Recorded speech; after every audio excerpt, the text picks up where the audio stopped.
This is your 2020 Jeep Compass. It's the altitude trim, so it's third up. And let's do Quirks, Perks, and Irks, mostly a carryover model. So let's start up front. Nice 7 slots for your typical Jeep design language. Apparently it stands for each slot is related to a continent on Earth. So kind of a cool thing there if it's actually a thing.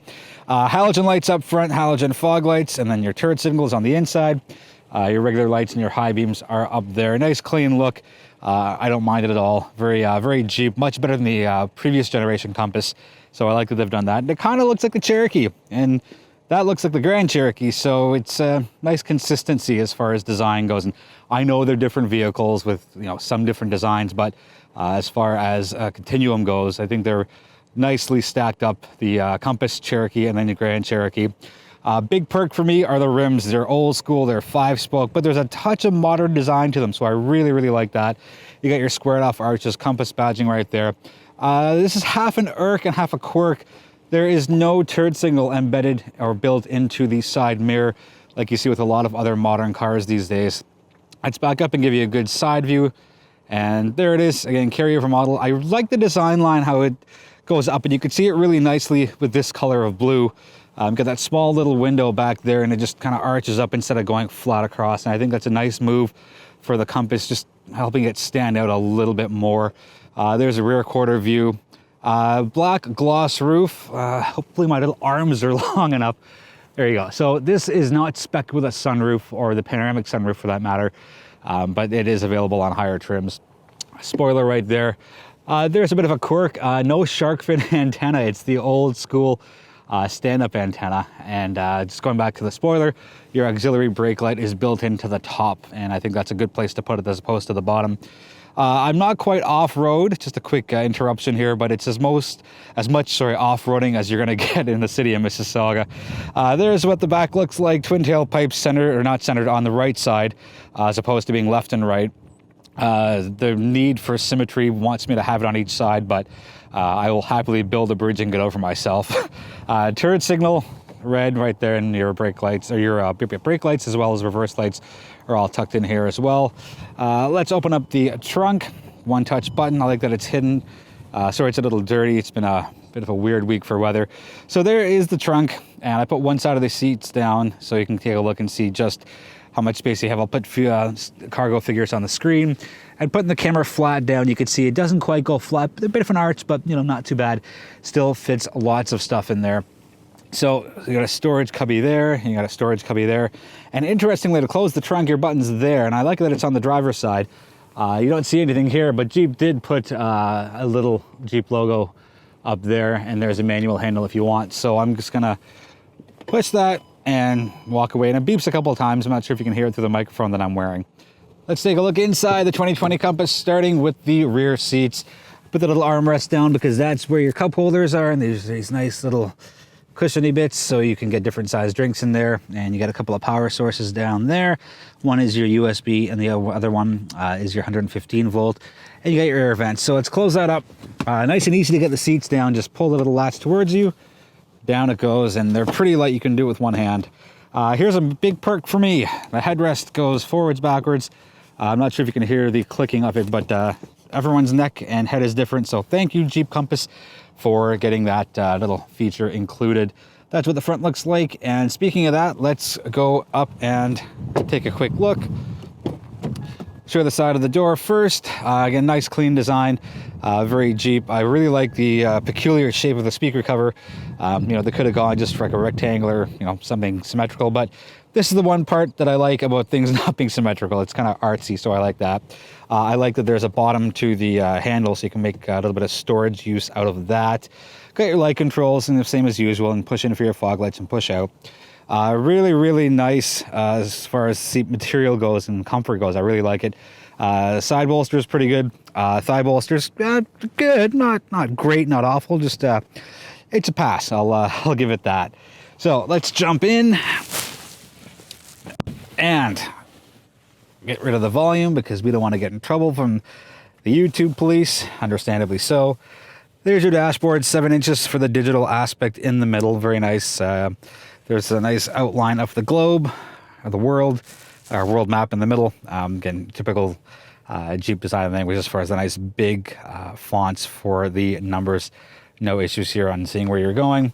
Steering wheel, again, very typical Jeep, nice and flat. And behind here is your, I lost my train of thought. That's how you change your channels. And back here is how you change your volume. And for anyone who hasn't actually seen it, I'll take a few seconds and give you a quick look. So there we go. So up for channels, up. Sorry, push in to go through your presets, and that gets you each sequential channel. So really nice design aspect there. And it's not a new one. Jeep's done it for years and years and years, but I still like it nonetheless. So again, I'm not going to spend too much time on this. We've gone through it, nice and clean designs, and you can go and change the information that you get out of that. So good job, Jeep, and that's all done through there. Here's where it was initially an Irk, but I'm going to show you. Got my glove on. It's the nice 8.4-inch screen, the Uconnect, and yes, you can get through some of your controls down here, but this is really where everything is. And oops, there you go. So it's totally glove friendly. So I want to knock off the heated wheel. Oops.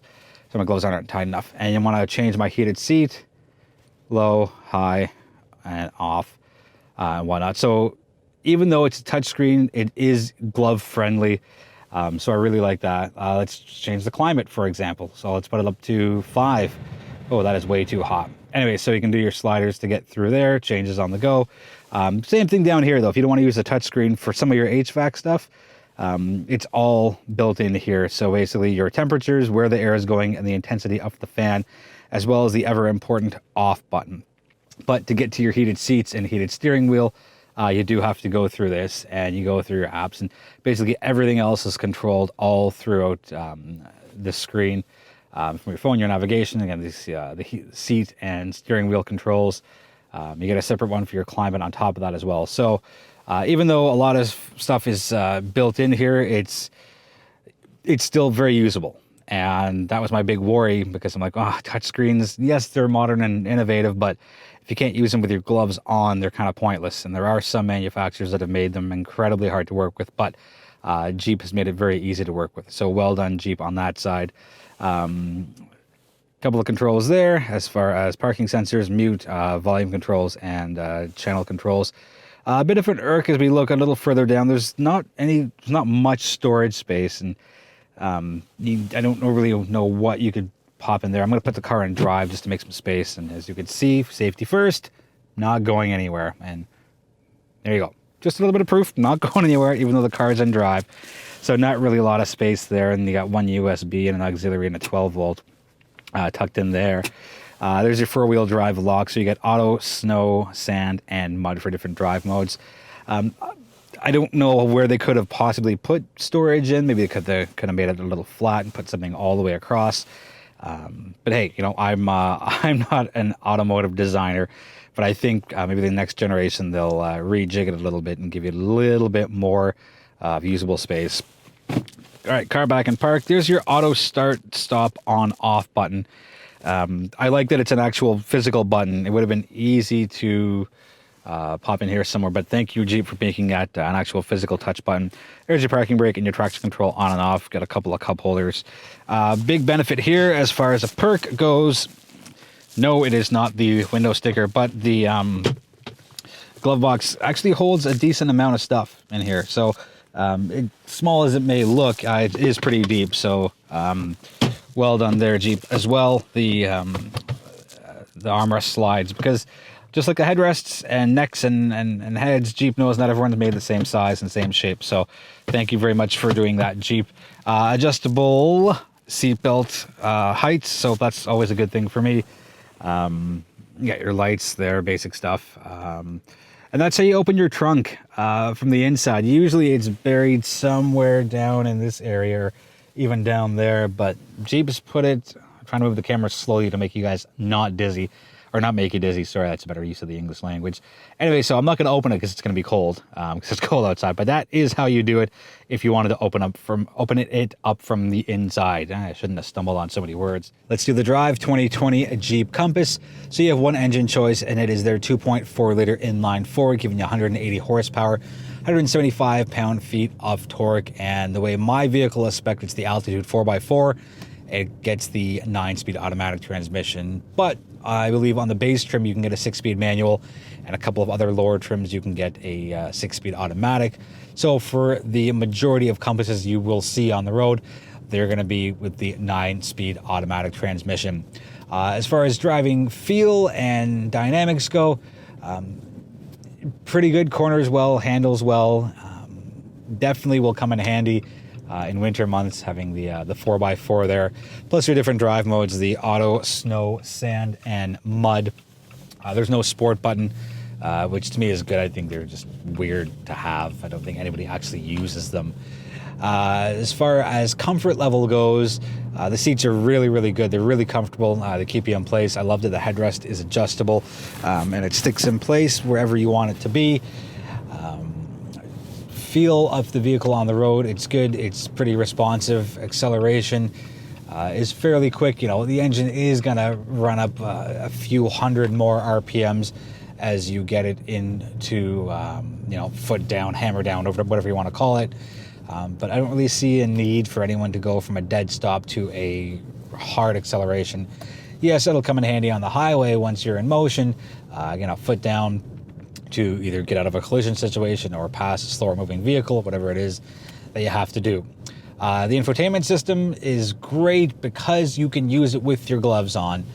Anyone can use a touchscreen in spring, summer, and fall, but it's winter that makes the big difference here because your gloves are going to be on. And, I know that Jeep had put a lot of stuff into their 8.4-inch Uconnect, and a lot of the controls are there. Yes, there are some hard touch buttons, which are great, but the heated steering wheel is in the screen. The heated seats are in the screen. So yes, it's an Irk initially, but I assure you, you can use it with your gloves on, and it will still work without any issues at all. Vehicle spec'd with a ton of safety features, and I'll put those on the left or that side of the screen as far as what this Altitude is spec'd with. And to me, there's a couple of ways you can do it. You can either do what Jeep Canada did and spec it as the Altitude and tick some boxes on the option sheet and get some added safety there, or you can go up to higher trims that have the safety features already built into them. As far as fuel economy goes, the numbers will be on that side of the screen as well. Different slide. I can tell you that I've got 11.3 liters per 100 kilometers. Now that's a little biased, it's a little high because when I'm shooting the reviews, there's some idling, there's some standing still, there's some short little bursts of 1 kilometer, 2 kilometers at a time.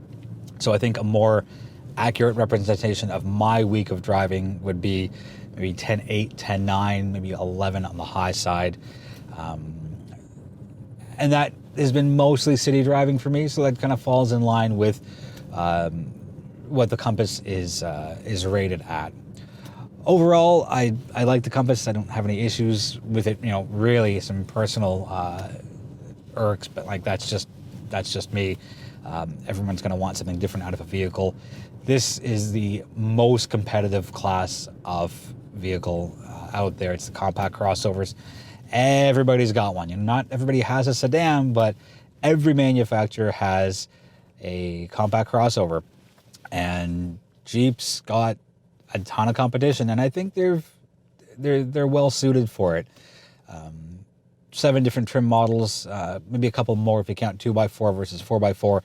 So there is something for everybody. And as I quickly take a look at my sheet as the vehicle is stopped, we start at $25,200 for the sport trim, and we max out at $37,390. This is as of March 22nd for pricing for the Compass. So it's about a $12,000 difference. 7 trim models, at least 7 trim models. There's a couple more, again, 2x4 versus 4x4. That's going to wrap the review up. If you have any questions on the 2020 Jeep Compass, let me know. I'll get back to you as soon as I can. Thank you so much for watching. I appreciate the support. Feel free to subscribe if you haven't already, and I'll be back sooner than later with my next review.